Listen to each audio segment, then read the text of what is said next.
is the America of our dreams is always closer than we think.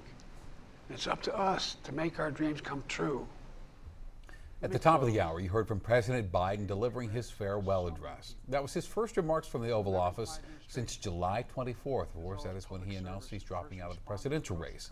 The 82-year-old Biden reflecting on his 5 decades in politics and highlighting his major accomplishments over the past 4 years. I spoke with a political science professor at the University of Denver about Biden's legacy.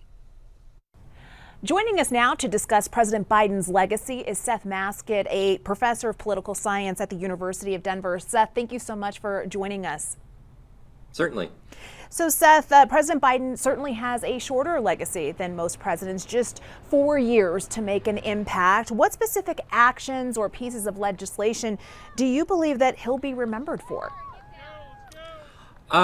He'll probably be associated with a lot of the legislation that came at the end of the COVID pandemic, the Build Back Better efforts, the attempts to get the economy kick-started in the wake of the pandemic, and also the Inflation Reduction Act, which had a lot in it. But it included a lot of things about climate change, included a lot of things to get the electric vehicle industry moving and get a lot of chargers started. Those were things he obviously worked for very strongly, and I think they're things he can legitimately point to as success stories, even if he didn't get a lot of credit for them at the time. Mm-hmm. And you mentioned the Inflation Reduction Act. That's one where I still feel like we haven't seen the full effects of that, and he's been feverishly working the last month or so and the last few weeks to cement some of his policies. Do you believe there are pieces of his presidency that we won't really know the impact for years to come? Well, yeah, particularly with a large piece of legislation like the Inflation Reduction Act, where most of the work it does is provide incentives for businesses to build things, for businesses to move in different directions. It's hard for presidents to get a lot of direct credit for that.